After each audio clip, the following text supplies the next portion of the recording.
वो अनजान लोगों से दोस्ती करती हैं, वो मीठी बातों से साजिशों का जाल बुनती है और फिर ब्लैकमेलिंग के खेल से लोगों को कर देती हैं बर्बाद। दास्तान दिल्ली में लोगों को शिकार बनाने वाली शातिर लड़कियों की है। डॉक्टर साहब, मेरा दिल आजकल बहुत धड़कता है, बड़ी परेशान हूँ। आखिर मुझे हो क्या गया है? वो मरीज बनकर एक डॉक्टर से मिली थी और फिर अपनी मीठी बातों से वो बन गई डॉक्टर की दोस्त। डॉक्टर साहब, आपके इलाज में तो जादू है। आपने सिर्फ आला लगाया, मुझे जरा सा छुआ और मैं ठीक हो गई। एक खूबसूरत मरीज की इन बातों को सुनकर डॉक्टर साहब खुश थे, लेकिन तब उन्होंने ये नहीं सोचा था कि मीठी बातों का ये जाल उन्हें फांसने के लिए है। डॉक्टर साहब, दिल्ली में मेरी कई सहेलियां हैं और उन्हें भी यही बीमारी है। उनके दिलों की धड़कन भी बेहद तेज रहती है। प्लीज उनको भी ठीक कर दीजिए ना। आप तो जरा सा टच करेंगे और वो ठीक हो जाएंगी। डॉक्टर के क्लिनिक में बैठी वो महिला डॉक्टर साहब की तारीफों के पुल बांध रही थी और डॉक्टर साहब कुछ समझ नहीं पा रहे थे। वो उसकी दिलकश बातों में डूबे चले जा रहे थे और इसके बाद वही हुआ जो वो महिला चाहती थी। कुछ दिनों के बाद ही वो अपनी एक सहेली के साथ रात के अंधेरे में डॉक्टर से मिलने उनके घर पहुंची। महिला ने बताया कि उसकी सहेली की दिल की धड़कनें भी तेज रहती हैं और फिर महिला के कहने पर डॉक्टर साहब ने शुरू कर दिया उसकी सहेली का इलाज। डॉक्टर साहब, मेरी सहेली ने जैसा बताया था, आप तो उससे कहीं अच्छे हैं। मैं तो बस आपकी एक टच से ही काफी बेटर फील कर रही हूँ। सब कुछ उस महिला की प्लानिंग के मुताबिक ही हो रहा था। डॉक्टर साहब अपने घर में महिला की सहेली का इलाज करते रहे और जब इलाज खत्म हुआ तो दोनों ने कहा, डॉक्टर साहब, बाहर अंधेरा है, हमें डर लग रहा है। अगर आप बस स्टॉप तक छोड़ दे तो बड़ी मेहरबानी होगी। किसी साजिश से अनजान डॉक्टर साहब महिला और उसकी सहेली को छोड़ने के लिए बस स्टॉप की तरफ निकल गए और फिर थोड़ी ही देर बाद वो उनके बिछाए जाल में फंस गए। तो किसी महिला उनके पास इलाज कराने के लिए आई थी और उसके बाद उनकी थोड़ी जान पहचान हुई। जान पहचान के बाद उस महिला ने उनके घर पे आकर के कहा कि भाई मुझे कुछ इलाज कराना है। घर पे आने के बाद जब वो वापस जा रही थी तो डॉक्टर साहब को बोला कि भाई हमारे को कुछ दूर तक छोड़ दीजिए, बस स्टॉप तक। तो कंप्लेनेंट जो हमारे डॉक्टर साहब हैं, इनके हिसाब से उसको बस स्टॉप तक छोड़ने गए, जहाँ पर उस महिला के बाकी साथी खड़े थे और उन्होंने उसके खिलाफ आरोप लगाया कि भाई आपने इस महिला के साथ गलत कार्य किया है। डॉक्टर साहब थोड़े परेशान हो गए, उनको एक जगह पर ले जाया गया इन सभी के द्वारा और वहाँ पर इनसे डिमांड की गई 50 लाख रुपए की।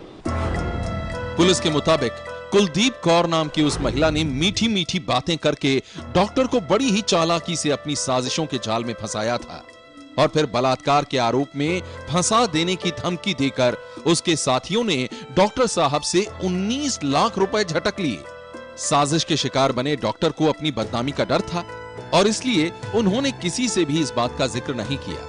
लेकिन कुछ दिनों बाद ही जब कुलदीप और उसके साथियों ने डॉक्टर से और 10 लाख रुपयों की मांग करनी शुरू कर दी तो डॉक्टर साहब खामोश नहीं रह पाए। उन्होंने दिल्ली पुलिस से इस बात की शिकायत कर दी और फिर एक जाल बिछाकर पुलिस ने 4 आरोपियों को गिरफ्तार कर लिया। हमने मुकदमा दर्ज किया, एक ट्रैप ले किया और उसमें हमने 4 लोगों को इसमें अरेस्ट किया। दिल्ली पुलिस के मुताबिक पकड़े जाने के बाद जब आरोपियों से पूछताछ की गई तो सामने आई मीठी बातों से लोगों को ब्लैकमेलिंग के जाल में फांसने वाली कुलदीप कौर और उसके साथियों की चौंकाने वाली कहानी। ये गैंग हनी ट्रैप के जरिए अब तक कई लोगों को अपने जाल में फंसाकर लाखों की वसूली कर चुका है। ये गैंग उन लोगों को टारगेट करता था जिनका समाज में अच्छा रसूख होता है और वो बदनामी के डर से इनके चक्कर में फंस सकते हैं। पुलिस के मुताबिक लोगों को अपने जाल में फांसने के लिए कुलदीप कौर अपनी खूबसूरत और खास सहेलियों का इस्तेमाल करती थी और इसके लिए वो अपने गैंग के सदस्यों के साथ बाकायदा रिसर्च भी किया करती थी। हनी ट्रैप गैंग की महिलाएं और बाकी के सदस्य बाकायदा उन लोगों की रिसर्च किया करते थे जिनका समाज में अच्छा रसूख है और जो अच्छे पैसे वाले हैं। इसके बाद किसी ना किसी बहाने से ये लोग उन सभी लोगों से दोस्ती किया करते थे और उसके बाद शुरू होता था ब्लैकमेलिंग का काला खेल।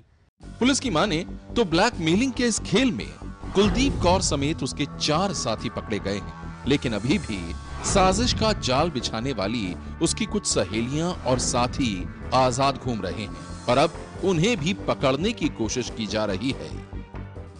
पुलिस ने हनी ट्रैप गैंग में 2 महिलाओं समेत अब तक 4 लोगों को गिरफ्तार कर लिया है और बाकी की तलाश भी जारी है।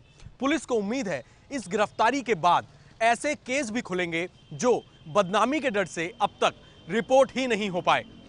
दिल्ली पुलिस के मुताबिक लोगों को अपनी मीठी बातों के जाल में फंसाकर लूटने वाली कुलदीप और उसके साथियों की ये कहानी हर किसी के लिए एक चेतावनी है। ऐसे में बदमाशों के जाल से बचने के लिए जरूरत है जागरूक और सावधान रहने की। सनसनी के लिए दिल्ली से अभय पराशर की रिपोर्ट। दिल्ली में लोगों को शातिर बदमाशों का ही खतरा नहीं है। लोगों को लूटने के लिए अब यहां कई लड़कियों ने भी अपना गिरोह बना लिया है। सनसनी में आगे हम आपको दिखाएंगे एक ऐसी ही शातिर हसीना की कहानी जिसकी साजिशों के जाल में फंस गया था दिल्ली का एक बिजनेसमैन। यह कहानी भी दिल्ली की एक बैड गर्ल की है। एक ऐसी शातिर लड़की की है जिसने कई लोगों को अपना शिकार बनाया है। कुछ हफ्ते पहले भी दिल्ली का एक बिजनेसमैन उसकी साजिशों के जाल में फंस गया था, लेकिन इसके बाद भी पकड़ी नहीं गई है वो शातिर हसीना।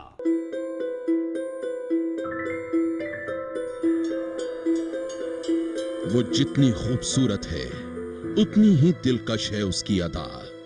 अनजान लड़कों से फोन पर दोस्ती करना उसका शौक है और दोस्ती के बाद मीठी मीठी बातें करना उसका नाटक। उस लड़की से जिस किसी लड़के ने भी फोन पर बात की वही उसकी आवाज के जादू में फंस गया और जो कोई भी उसकी दोस्ती पर एतबार कर उससे मिलने गया वही बन गया उसकी खौफनाक साजिशों का शिकार।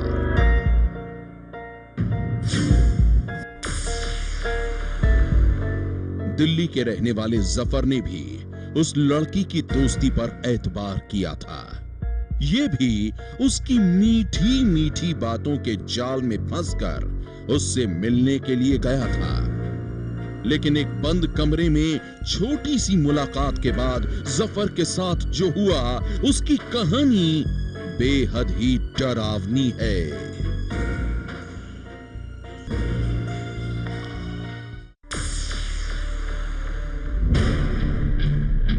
जफर के मुताबिक दहशत की इस कहानी की शुरुआत एक मिस्ड फोन कॉल से शुरू हुई थी और फिर ये अनजाने में ही एक गहरी साजिश का शिकार हो गया। जफर की माने तो अपने मोबाइल फोन पर मिस्ड कॉल को देखकर जब इसने उस नंबर पर फोन किया तो फोन एक लड़की ने उठाया और फिर ये उसकी मीठी बातों के जाल में फंसता चला गया। हेलो, मेरा नाम समरीन है। क्या मैं आपकी दोस्त बन सकती हूँ?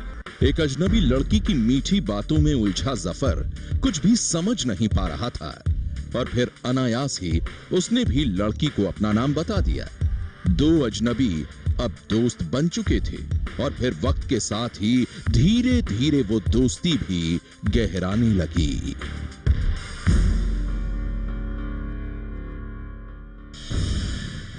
दिल्ली में अपना बिजनेस करने वाला जफर किसी काम में मशगूल था और तभी उसके पास आया उसी लड़की का फोन। वो जफर को मिलने के लिए अपने घर बुला रही थी और ये बात उसने इतने मीठे अंदाज से कही कि जफर इनकार नहीं कर पाया। हेलो डियर, कैसे हो? आज की रात मैं घर में एकदम अकेली हूँ, चुपचाप बैठी हूँ, बोर हो रही हूँ। क्या तुम मेरे पास आओगे? देखो, इनकार नहीं करना प्लीज। जफर के मुताबिक लड़की ने इसे दिल्ली के नजदीक बहादुरगढ़ इलाके में मिलने के लिए बुलाया था और जब ये उसके बताए हुए ठिकाने पर पहुंचा तो वो उसे लेकर अपने कमरे में पहुंच गई। कमरे में दोनों मीठी मीठी बातें कर रहे थे और उसी वक्त वहां अचानक कुछ लोग पहुंच गए। उन लोगों ने पहले तो उसे बहुत पीटा और फिर बलात्कार के आरोप में फंसाने की धमकी देकर पैसों की मांग करने लगे। लेडीज कहने लगी अच्छा तू चाहता क्या है? मैंने कहा मैं बस ये चाहता हूँ कि आदमी छोड़ दिए, बस ये जो गलती खता है औरत की। तो वो उसने कहा कि तूने इस औरत के साथ वो करा, मतलब बलात्कार, कि बलात्कार को तेरे इल्ज़ाम लाएंगे और वरना पैसे दे 10 लाख रुपए।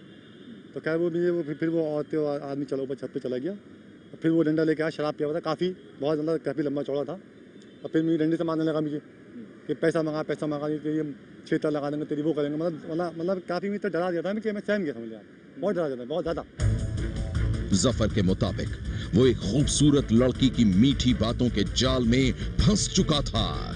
लड़की और उसके साथियों ने एक गहरी साजिश रचकर उसे अगवा कर लिया था।